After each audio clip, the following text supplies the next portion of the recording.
Hey, Mr. Rogers, how you doing today? What's going on, Mr. Pittman? Did I disturb All you? right. Did How I? was your day? Oh, it was good. It was good. I didn't necessarily have to get on any roofs today, but I got that work and helped somebody, unit start running again. So made some happy customers, man. Oh, well, that's good. Was you locally, or you had to go out of Maryland? I was in DC. Oh, okay. All right. Not too far, but still a little ride. Yeah, it's been good, man. I can't complain, man. I got it in like always, man. I was up early enough to see your boy. Your boy fought this morning, man. The fight came on around about 5:50 in the morning, but I was up. I watched the whole fight. Oh, Naoya, wow. That's right. It sure was. What? Okay. Enlighten me. Inoue is a monster, man. What happened? It was one of them ones where you could say you would reason that Paul Butler was running. What they would say is running. He didn't want to engage. I think his plan was really to try to. I don't know how he thought it, but he was thinking that maybe Naoya might slow down. I don't know how or why he would think that, but he was trying to be opportunistic and he was trying to really counter, but it just came a point in time when Naoya he started dancing and he was getting cranked up and he felt that energy. He wanted that undisputed bad. You could tell he wanted that undisputed. So what happened was he got cranked up the round before. He went in there and he just basically stopped the guy, accumulation of punches. But he caught him a couple times. He had some vicious 5-piece combinations. He let some 4-piece combinations rip. I mean, you could hear those shots with some thudding shots. That little dude packed a punch. So his I'm telling technique. you, man, and his leverage is such that he don't look like he's loading up on a punch. It's just his natural rhythm. The punches hit and hurt, and they just look like average punches being thrown, like on the heavy bag. It don't look like he's trying to deliver a knockout punch. Yeah, you could just tell he's he measured 1,000 times and cut once. I don't know how but his technique, his footwork. I was amazed by his footwork because he didn't cut the ring off like with the slow step. He and it's kind of dangerous for a lot of fighters, but his feet, he's so nimble and light footed that he was cutting the ring off, but he was kind of like jogging up on Paul Butler. But he cut the ring off. It's like at any point in time, he could touch Paul Butler wherever he was at. But it came a point in time when he got frustrated and he was like, "Come on, fight!" You know what I'm saying? Let's fight. And because Paul Butler didn't want to engage. He had, he caught Naoya a couple times, but it wasn't nothing that was like, but it was just like, okay, he got that one in. But Naoya was never any threat, and I'm looking forward to seeing him move up already. I know it's a challenge for him, and I know how he is, with his training and his intensity and his focus. That man is driven. He's 28 years old, and I hear people clamoring for him to come over to the U.S. Man, people can't wait for him to come over to the U.S. And if he fought, I think he fought a fight over here. I think he did. And what happened is in 2020, right? Mm-hmm. Bob Erm convinced his team to allow him to promote his fights. So he's being promoted right now by Bob Erm. And I can show you in a video where Bob Erm said that this guy is the best fighter in the business today. And this is during the time when Crawford was number 1 pound for pound. But Bob Erm said this is the number 1 fighter in the world. And he said this in 2020. Wow. He said this when he had Terrence Crawford. And it's right there for everybody to hear. because he was praising how good this guy is. And obviously he knew it, because why would you go all the way over to Japan to try to get a fighter on your team? Yeah, but I'm telling you, man, listen, I told you a while back, I say, man, this guy, Naoya Inoue, this dude can fight. And if he was an American fighter, he would be really praised. But because he's, from Japan, he's not going to get that type of recognition right now. But eventually, you're going to have to give it to him. And the reason why you're going to have to give it to him, because if this man moves up, which he's going to move up because he is nobody left for him to fight, he will be embarking on his 4th division where he's seeking to be a champion. 4 divisions. That little dude can fight, man. Yeah, if you don't like Naoya, or a lot of people discount him because they feel like he's taking somebody's place on the pound for pound. I'm not one of them kind of people, because because they want a bracket to be 10 people, and because his name is up there and it's so high, people just dismiss him. But that's because they have not paid attention to the guy. They haven't been following him, or they have some kind of other agenda. This guy, when you see him, you see how polished he is, and the sound. I'm talking about the sound. It sounds like somebody is beating some cow ribs in the back in the freezer, back in the deep freezer, man. The dude and his technique, and he's so fluid. I mean, if you don't, it's just let him be late. Let him be late. Let everybody be late to the party on that one. You have been mentioning, man, but I just wanted to bring him up. But him and Bud shouldn't be mentioned in the same category. Two different animals, man. This guy seeks all of the smoke. He wants all of the smoke. You know what I'm saying? He will come smoke your boots.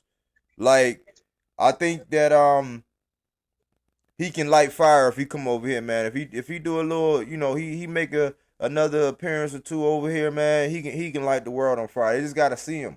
They gotta see him. A true boxing fan, a person that loves the sport and loves the technique, okay, will watch this guy and will realize that this guy is the truth, man.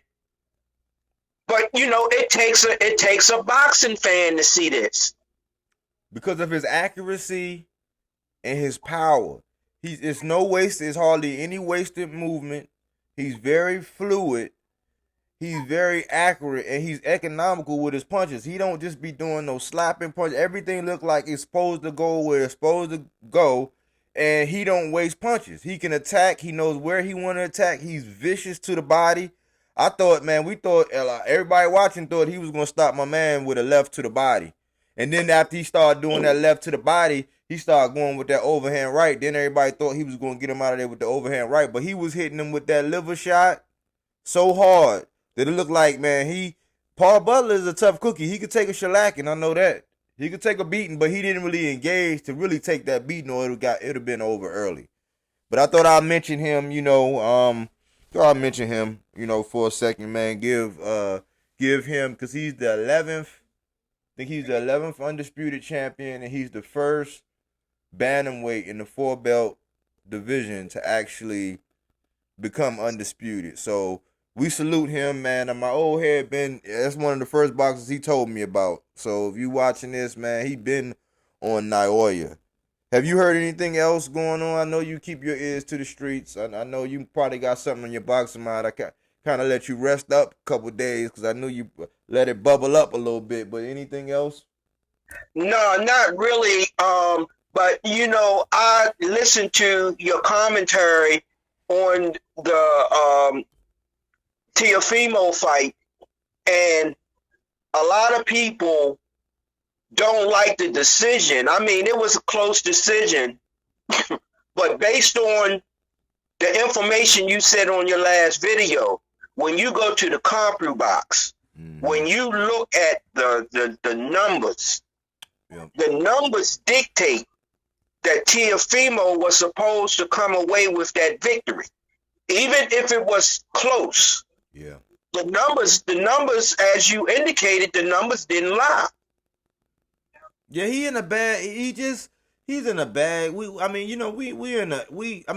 First of all, we're boxing fans, so we're no different. We like seeing people get hit in the face, hit in the body, get knocked down, knocked out. So this is not me stepping up on no podium, but we have a lot of people right now in this era that like to just tear people down. They like to see people suffering, people down.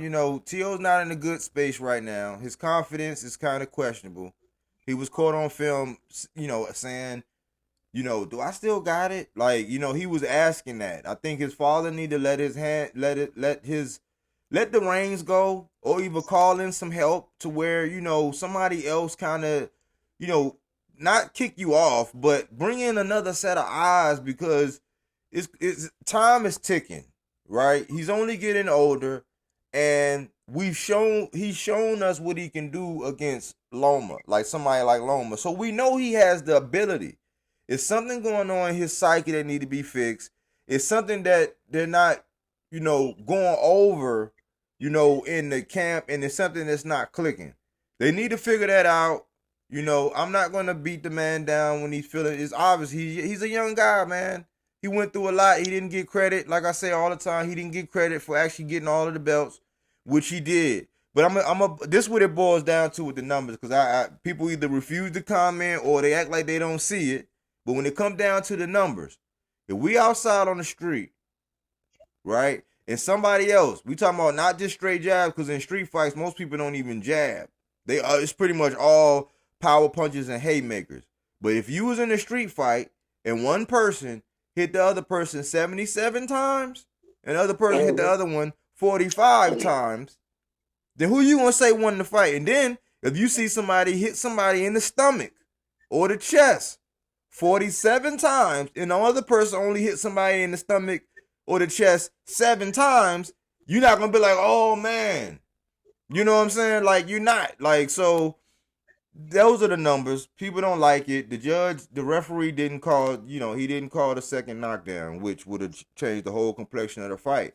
We don't like it, you know what I'm saying? The ref did that. But as far as the numbers go and what actually happened in that fight, that's what happened. So, I try not to, he needs some help. He just needs some, I'm not saying he need to go sit in there with no doctor or nothing and, evaluate things, but maybe, maybe him and his dad, they need to, I can't give no advice from a father and a son. They just have a different dynamic, and they're doing it in front of the world, which the world is a crazy place. They're gonna you got a magnifying glass on you, and a flashlight up your butt. So, that's what you get. That's why I say less is more. Young people learn that less is more. Like, so, hopefully T.O. get it together. Salute to Sandor Martin. He did box well, but Sandor Martin really didn't bring the fight to T.O. either. It wasn't quite Paul Butler against Inoue. It wasn't quite that, but it was almost similar. He just threw a little bit more than Sandor Martin threw a little bit more than Paul Butler. But anything about you ain't hear anything about about the infamous one? Listen, let me tell you something. I am so displeased with him that I figured he would win this fight, okay? But I wanted the fight to be tougher for him. This guy just wasn't able to press Crawford. He stood there in the middle of the ring while Crawford was like just pawing at him, measuring a punch.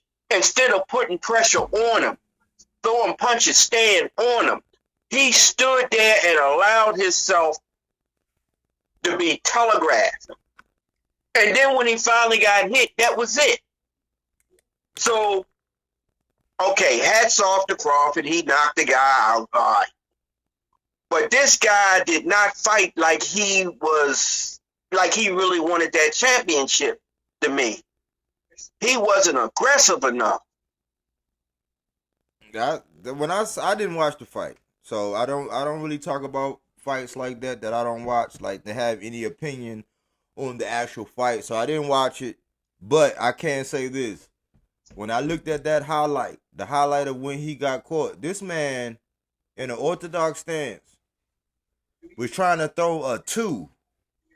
So he was trying to throw. So you got your 1, which is the jab, and then the 2, which is the straight right. He was from that stance with Bud being closer to him. He was trying to hit this man with a 2 from way back there, and Crawford seen that. He seen that crevice in there and back up. And that was it. I'm like the technique. I was like, this. We had already knew this. This is why, it's like, well, if you needed a tune up, you should have said that earlier. But this, I don't even know if this was a tune up, because is this supposed to prepare him to was that supposed to prepare him to get him prepared? That's why I said February, man, because that's not, did Avanesian prepare Bud for Spence? Listen, he is so apprehensive about fighting Spence that's another reason why I don't know if this fight gonna happen. He don't truly want the fight. Well, I will say it appears to me that he truly does not want it, because he's not putting forth the effort to get this fight. Yeah, we talk about etiquette. Remember we talked about etiquette, and Spence got in the ring. He said, now I got these 3 straps. I'm coming for your motherfucking strap. You said it. Yep. Here on the show. They asked Bud, what's going on, whoop-de-whoop. And he said, I'm a free agent. I'm like, we don't let this ride, because guess what?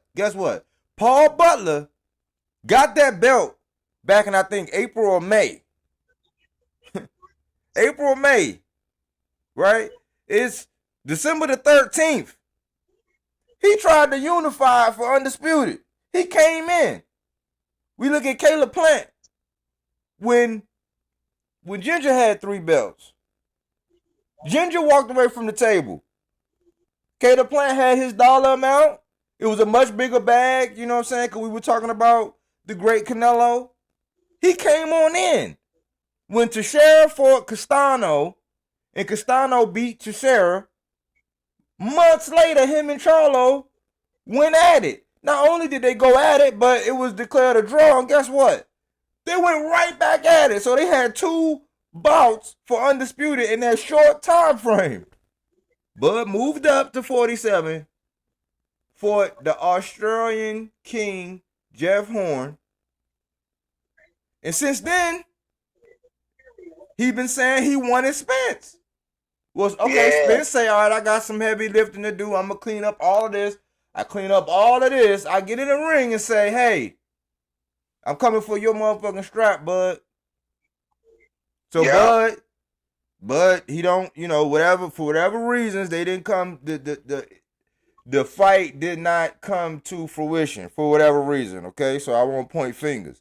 So then you get your tune up, you get your bag, your big old bag, you know what I'm saying? So your family should be happy, and they put the mic in front of you, and you don't give any inkling that you have any energy.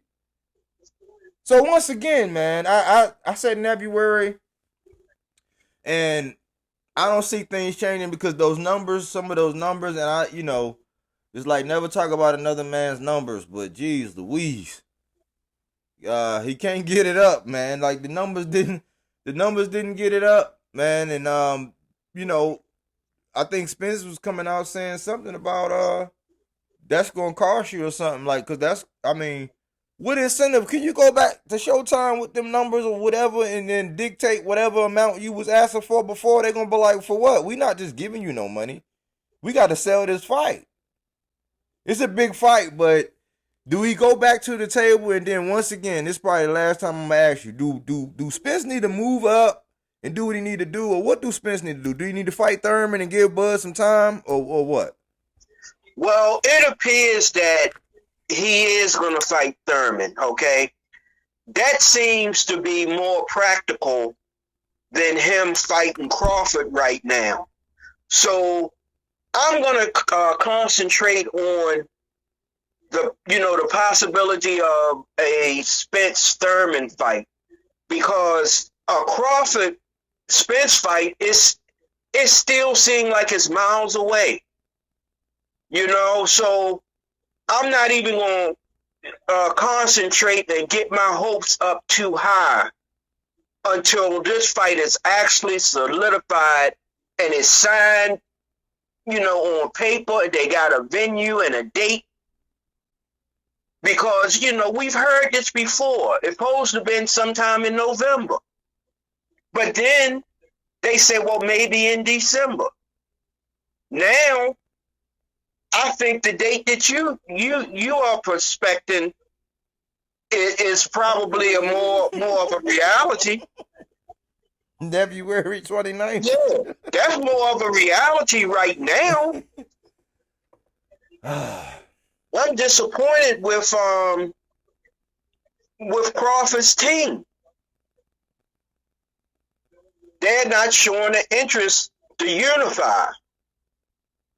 And he wants to be the number one man because he let that pound for pound go to his head.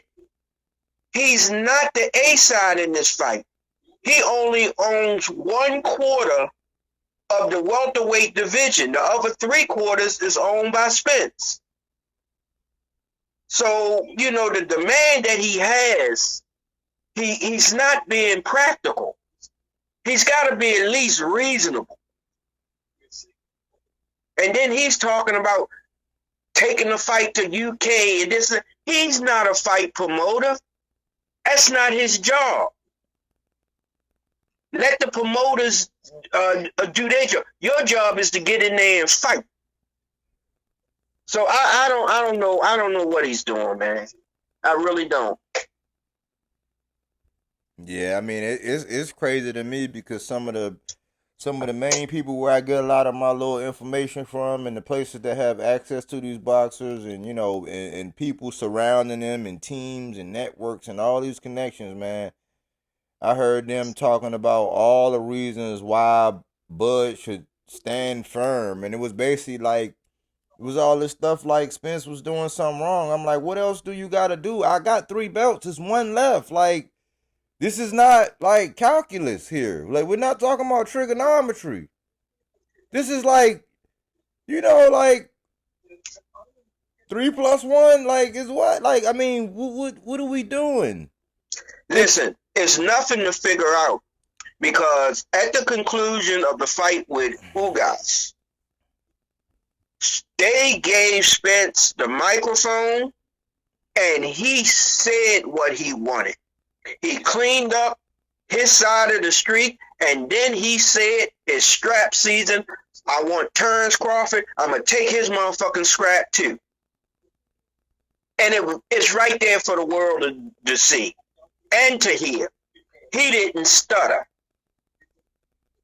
So to me, being a fighter and a person put out a direct challenge to you like that, and you don't come through with the fight, it appears that you are being intimidated. I mean, whether he actually is, I don't know, but it has the appearance of intimidation. Mm-hmm. Yeah. So I'm all fight fans right now is disappointed. I mean, I think a lot of people, man, because it's a lot of people that like it's a lot of people that for whatever reason they find a reason why they don't really want to pull for Spence. So you're not really getting that push. Like you're not getting that glowing endorsement from a lot of powers that be as to point the blame where it really should be pointed. Like I mean, the what's going on over there at the PBC as far as making the biggest fights, the track record, people getting paid, that's that's charted territory. We got data we can go back and look at.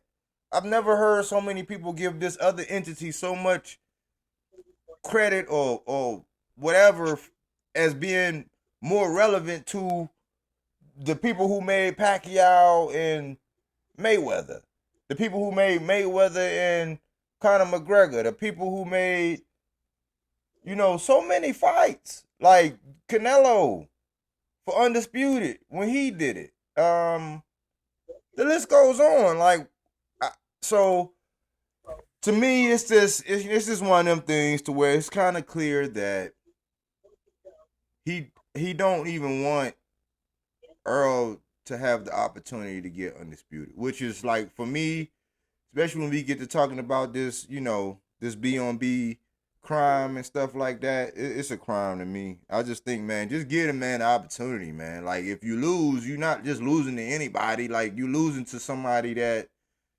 but you can win if you're the baddest man. That's why I don't understand. Like, I'm a bet on myself.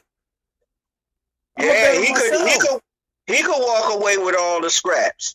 And you talk about solidifying his place in the Hall of Fame, that would really do it. I mean, he's going anyway, but even I don't get it, man. He just seems to be intimidated of Errol Spence. I mean, some people say he just don't want to lose. He's afraid of losing. I'm just like, man, I made a comment on a couple different channels when they say boxers don't really, fear anybody or whatever. It's like, yeah, they do. It's like, do you like me? I might fight anybody, but there's some people that, I know it's like, I ain't got no business, even trying to. But if it come down to it, I will, but I don't got no business. I think boxers think like that too, and that's just being real. And a real boxer was like, yeah, I box. I used to box. I've been around boxing. My family boxed. Yeah, that's true. I'm like, we gotta just, this alternate reality that we creating online and how people act a certain way online, and they put out glowing philosophies about all this other shit. How that goes online is not how people go out here in the real world. You know what I'm saying? If you the top dog, like in your industry, if any industry you in, if you claim you that top dog, you're not gonna run away from a baking contest or a painting contest or a drawing contest or if you rapping or singing or you go, if you the top dog, you gonna go show it. You gonna go prove it if that's what you believe. But if you don't ever get up on stage, if you don't ever put your name in the running, if you don't ever get on top of the horse and line up at the starting line, we can't believe that you believe you the best. Yeah. Yeah, and plus, all of this is in your same division. We're not asking you to move up and fight a champion. We're just asking you to fight somebody that's in your own division. That's too much to ask nowadays. It's not rocket science.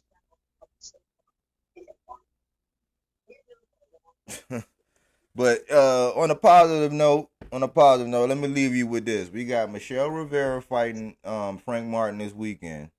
Yeah. I think that should be a good fight. Yeah, it's a very good fight. And I'll come right back to that. And then also the Imantas Stanionis and Virgil Ortiz was actually won by Golden Boy. Golden Boy paid the money to actually get that fight. So they trying to work out the deal. We're not gonna speak on the numbers aspect of it, but that fight is unless somebody pull out or something crazy happen, that fight, is gonna go down. They talking about it in February. And February is a month where a lot of people are fighting because Jamel Charlo fighting the 28th, and then February, man, it's loaded. It's loaded with. Well, I hope that fight does come to fruition. I really do. I think that's a good matchup. Last thing for before you get out of here, man. And I'm not, you're not on the hot seat or anything, but are you leaning any way in that Michelle Rivera or Frank Martin fight? No, I've seen both of them fight. I like both of them. I just think this is a good matchup. This is just a good matchup. It is must see TV as far as I'm concerned. This is just going to be a good matchup. Okay. Okay. Well, yeah, it is. I think the fans win on that one. So I don't know much about that undercard, but we'll be chit chatting. I know I had to catch up with you and run it down. There was some other news and nuggets or whatever, but we'll save that for another segment. And I'll send you a couple more articles, you know what I'm saying, between now, some, or some videos. Hey, I wanna just piggyback on something that you and I had talked about, and it's regarding Inoue. And I had made a reference that through my observation of watching this guy fight, that all this guy has to do is continue to do what he's already doing, because I don't really see critical flaws in his technique where he's going to have to go back to the drawing board and just really work on a whole bunch of stuff, because he's not in sync to fine tune himself. The way I look at this guy is that you just keep doing what you're doing until somebody can beat you, and then you might have to fine tune yourself to come back at this particular individual. But the way he fights, his aggression and his punching power, I say he don't have to do nothing but keep doing what he's doing. Now, since you've seen him and you have paid attention to him, I would like to know your observation. Do you see some weaknesses, things that he really needs to tighten up on? No, you gotta have some patience, but you gotta let your hands go. It's just that I think it's one of them things to where you gotta be born with a beard. You know what I'm saying? It's one of them things to where unless you have it already, it's like you're not gonna be able to beat the dude. Like, you already gotta have a chin. Like, if you don't have a chin, some lateral movement, and you let your hands go, you kind of don't even stand a chance. Like, because he gonna hit you. He gonna hit you upstairs. He gonna hit you downstairs. He gonna hit you wherever he want. And he got some exceptional power for his size. He like Tank. That's why I say, man, he just one of them guys that he fall in that same vein. Way more power for his size than you could ever imagine. But his technique and his the way it's a natural. It's a gift. He got a gift. And then his work ethic and everything, it shows up by his technique in these fights. So you gotta have a beard. You gotta be able to move. And the only person only type of fighter I think can really get with him is a fighter that can do well on the back foot, that can counter, but that has some good power.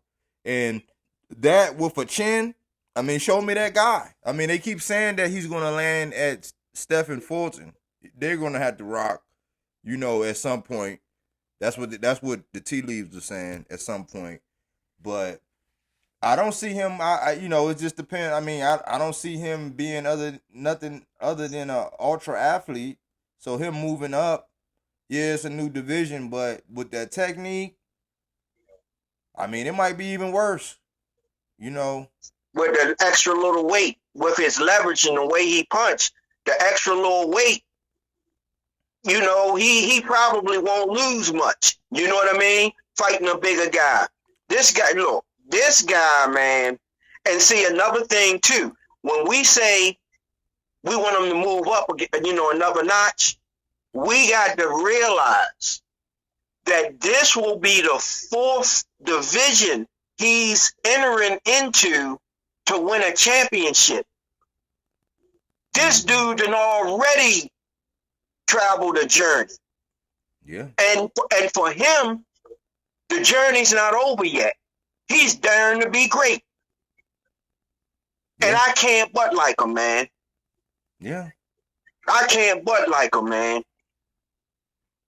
Yeah. And guess what? If you keep moving up, you keep fighting, hey, one day you may lose. You know, you may lose a fight. But you know what? If he does, it's not going to take away anything about how I feel about this guy, because this guy has already shown that he is a proven commodity. Well, he already strike me as the type to where if that ever does happen, let's just say, you know, one day he does take a loss, you know, from what I see, he the type that's gonna want to run it right back. You ain't gonna have to ask. He gonna probably be, you know, his team and his people gonna be trying to, all right, let's set this up now. You know, if that ever happened. But he's just a businessman. I mean, he's garnered all of that attention from over there, you know, and it's not just clout, because I mean he don't live on social media. You know, he lives in that ring and in that gym, and he shows up. So salute to Inoue for that, man. You know, we gotta wait and see what's next for him, man. Yeah. What is next? So yeah, this dude, and guess what? I'm eager to watch him, man, because this guy has been on a journey, man, and he's still on a journey. You know what I mean? He's not trying to just sit down and relax. This guy is daring to be great, man. Yeah, he's 28, so he got some time. I mean, I would say at least 3, 4, 5. If he want to keep going, he can go at least a good 3 or 4. You know, because I mean, at minimum, and walk away. You know, and walk away from it if he want. But he's still young, so yeah, we'll wait and see. And he's not taking a beat. Yeah, he's not really being much beat punishment. down. He's not, you know what I mean? He's not suffering from battle fatigue right now. Yeah, I'm gonna go back and look at the CompuBox. I want to see the CompuBox because you know, his activity and his output was way higher than Paul Butler's. But I'm gonna go back and check that CompuBox and then I'll probably do a little segment, a little numbers don't lie on Naoya. So yeah, I'm gonna have to go to YouTube too and see some highlights on this, because I haven't seen anything on it yet. What round did they stop it? I think that was the 8th. Was that the 8th? Mm-hmm. Yeah, I think it was like the 8th. Yeah, I think that was like the 8th round, I think. And see, Inoue's conditioning is good, you know. He's able to, you know, to keep fighting and to be dangerous in the later rounds. Yeah, he showed out, man. He showed out. So, and he was excited. You could tell, man. That's something he really wanted, man. You could tell when somebody really wanted it because he was pumped. But yeah, I mean, it was a good fight, man. See if you could find it, and then we'll chop it up about it after you watch it. All right, Mike. Look, it's always a pleasure, man. You know, always a pleasure talking that body work, man. Appreciate it, man. Thanks for sharing your boxing mind with us, man. We appreciate it, and I'll probably hit you up tomorrow or something. Okay, that'll be good. All right, enjoy your evening. Thank you, sir, and you also. All right, peace. That's my old head K. He's big on Naoya.